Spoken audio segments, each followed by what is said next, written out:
호텔은 마치 벌집처럼 좁은 방으로 나뉘어 있었다는 것을 알게 되었다. 그녀는 이런 곳에 60명이나 되는 사람이 살았다는 것에 놀랐다. 그녀는 가까운 몇 해 동안의 노력이 없어져 버리는 것을 보고 있었다. 그녀의 과거가 조각조각 사라져 버렸다. 숙박인의 이름들이 떠올랐다. 그들 하나하나에 덧붙여진 추억이 되살아오는 것이었다. 외젠다비 북호텔. 여러분 안녕하세요.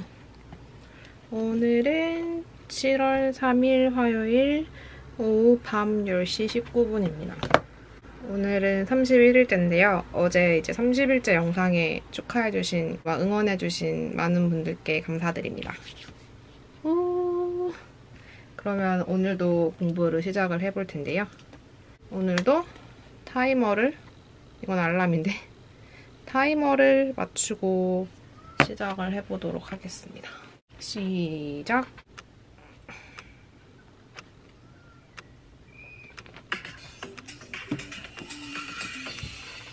Welcome to English in a minute. Do you find American idioms hard to understand? It's our goal. Piece of cake. Idioms hard to understand. Welcome to English in a minute. Do you find American idioms hard to understand? It's our goal to make learning them a piece of cake. Everyone in America knows this idiom because It's so easy. Hey, how did you do the exam? I got an A. It's almost a piece of cake. In American English, when I you got say a something is A. a piece of cake, The exam was it's piece of very easy to do. In the 19th A and piece early of- 20th centuries, piece of African Americans cake. started cakewalks. They walked or danced around a cake in pairs. And the best couple in American English, when you say something is a piece of cake, It means it is very easy to do. In the In the 19th 19th and and early 20th centuries, African Americans started African cakewalks. Americans They walked this or danced. It means it is very easy to do. In the In the 19th 19th and early 20th centuries, African African Americans Americans started cakewalks. They walked or danced around a cake American in pairs, and the best started- couple won the cake. This is how the idioms they Walked walked or danced around in the 19th and early 20th centuries. African Americans started cakewalks. cakewalks. They walked or danced around a cake in pairs, and the best Walked couple won or the cake. danced. This is how the idioms cake. They Walked or danced around a cake in around the pairs, cake. and the best Around the couple cake. won the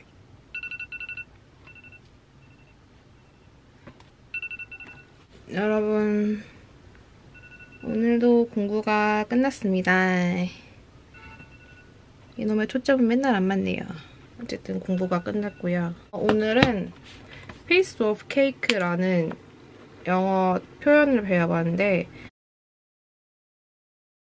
요즘에 보고 있는 요 VOA 잉글리시의 잉글리시 이너 미닛이라는 플레이리스트는 되게 영어 표현, 그런 뭐라지? 영어 속담? 영어 관용어? 이런 거를 좀 알려주는 채널인 것 같아요. 그래서 뭐 이런 표현에 좀 관심이 있으신 분들은 이 채널을 들으시면 좋을 것 같아요. 네. 그러면 오늘도 달력에다 표시를 하겠습니다. 짠! 저는 다시 이제 7월 날짜를 달력에다 미리 적어놨고요. 오늘은 31일째 이렇게 체크를 하도록 하겠습니다. 박수를 외쳤지? 오늘은 최근에 넷플릭스에서 본 프로그램 2개에 대해서 얘기를 해볼까 해요. 첫 번째는 해나 개츠비의 나의 이야기라는 쇼인데요. 해나 개츠비는 호주의 코미디언이에요. 작년에 제가 봤던 드라마 중에 제일 좋아했던 드라마가 Please Like Me라는 호주 드라마인데 네, 거기에 또 출연했던 코미디언인데요. 이 쇼가 굉장히 평이 좋아서 한번 보기 시작했는데 저는 이거를 퇴근하는 전철에서 봤거든요. 퇴근길에 전철에서. 근데 막 진짜 울 뻔해가지고 진짜 눈물 참느라 혼이 많이 났습니다. 코미디언의 쇼이기 때문에 당연히 재미있고 웃길 것이라고 생각을 하고 볼 수 있는데 해나 개츠비는 쇼의 한 3분의 1에서 반 정도를 이제 재치 있는 농담으로 쌓아 나가요, 쇼를. 그리고 중간에 이르러서 갑자기 그런 얘기를 하기 시작하죠. 이야기는 기승전결이 있지만 코미디는 딱 2가지밖에 없다. 뭐였지? 서론과 본론? 뭐 이렇게 있다 그랬나? 그래서 갑자기 이야기와 다른 그 코미디의 구조를 얘기를 하면서 처음부터 쌓아나갔던 자신의 그 조크들을 해체시켜 나가죠.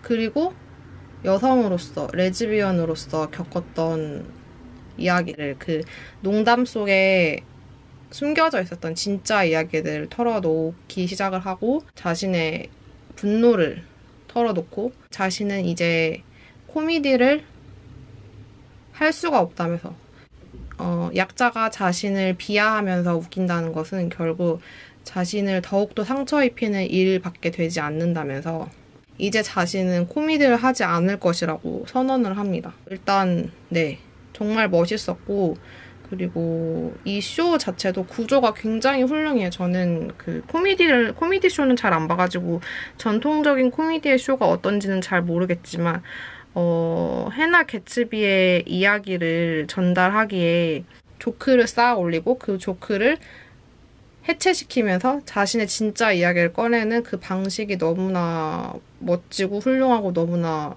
네, 충격적이었어요.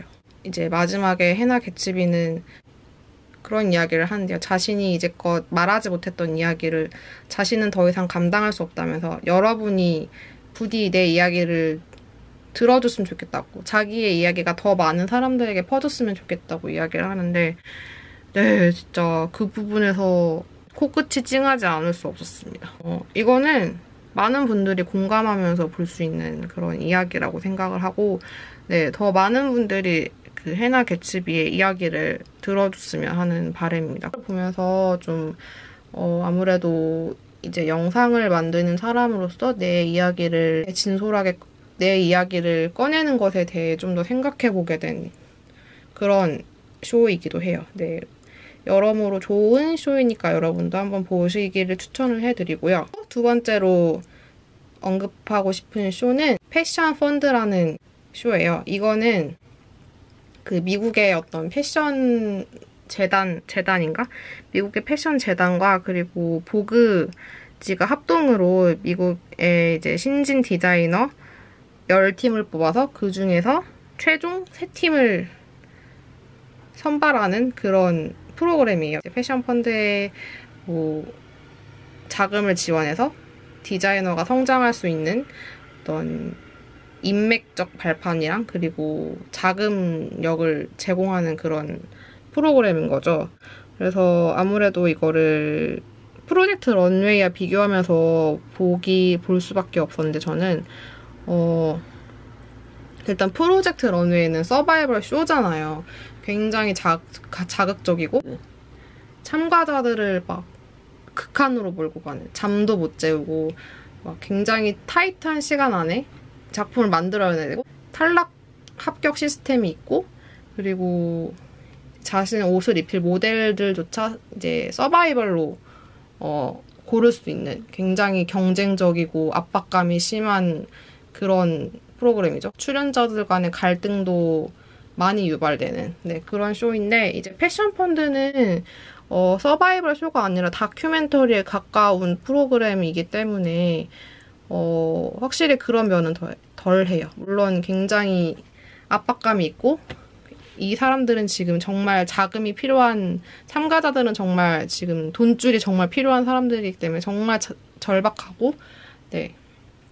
굉장히 압박감이 있고 그리고 뭐 되게 유명한 사람들이 그 심사위원이거든요. 보그 편집장 그 안나 윈투어라든가 다 굉장히 유명하고 패션계에 저명이 있는 사람들이 심사를 하고 그리고 참가자들의 멘토가 되어주기 때문에 정말 놓칠 수 없는 기회이죠. 그래서 참가자들에게 분명한 엄청난 압박이 되는 이 경쟁이지만 프로젝트 런웨이보다 좀 더 그 참가자들을 몰아가는 그런 느낌은 없기 때문에 예를 들어서 그 프로젝트 런웨이 같은 경우는 미션을 하나 주고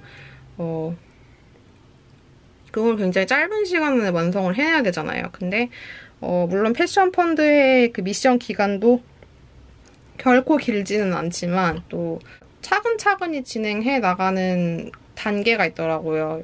예를 들어서 디자이너들은 일단 그 미션에 맞는 스케치를 여러 개 그려내요. 그러면은 이제 보그 편집장인 안나 윈투어가 거기서 스케치를 고르고 조언을 해주는 거죠. 그러면은 이제 디자이너들은 그 조언에 맞게 샘플을 만들어요. 샘플을 본 이제 심사위원들이 충고를 해주죠. 그러면은 또 그 충고에 따라서 또 옷을 수정을 하고 또 모델은 보그에서 아예 지정을 해줘요. 프로젝트 런웨이처럼 이렇게 뭐 경쟁을 통해 디자이너가 모델을 고르는 게 아니라 보그가 지정을 해주고 그리고 이제 그런 피팅 작업을 거치고 이제 심사위원들에게 프레젠테이션 하는데 프레젠테이션은 딱 2분만 주어지죠. 그래서 2분 안에 자신의 어떤 옷에 대한 설명을 충분히 해내야 되는 그런 과정인데 되게 모르겠어요. 저는 패션에 대해서 잘 모르지만 이 방법이 확실히 합리적이라고 생각을 했고 그리고 이 쇼에서 되게 좋았던 거는 디자이너로서의 재능뿐만 아니라 디자이너의 상업적으로 얼마나 성공할 것인지 그리고 뭐 위기 상황에서의 디자이너는 어떻게 대처할 것인지 그런 대처 능력까지 좀 종합적으로 판단해서 평가하는 게 잘 보여가지고 심사위원들의 심사 과정과 선택이 굉장히 합리적이구나 그런 생각을 했었어요. 그래서 되게 약간 다큐의 느낌과 서바이벌의 느낌이 동시에 있는 그런 프로그램에서 재밌었고요. 프로젝트 런웨이와 가장 중요한 차이점은 그거죠. 일단 본선이라는 개념에 그 10팀의 디자이너들이 합격을 해요. 그러면은 그 사람들은 결승까지 그냥 쭉 이어가는 거죠. 어떤 결승전까지 가기까지 뭔가 합격이나 아니면 탈락 혹은 패자부활전 이런 게 없는 거죠. 그냥 처음부터 끝까지 그 모든 과정을 평가를 하고 처음에 잘했어도 나중에 좋은 평가를 받으면 더 확실히 그 처음에 평가를 만회할 수도 있는 거고 그런 거죠. 그래서 뭐 그런 점들도 되게 좋게 다가왔던 것 같아요. 확실히 프로젝트 런웨이가 더 극적이고 패션 펀드도 굉장히 뭐 다른 느낌으로 재미있고 뭔가 세련된 느낌의 그런 프로그램이어서 되게 재밌게 봤었어요. 결국에 저는 넷플릭스를 끊을래야 끊을 수가 없네요. 그러면 또 내일 뵙도록 하겠습니다. 안녕.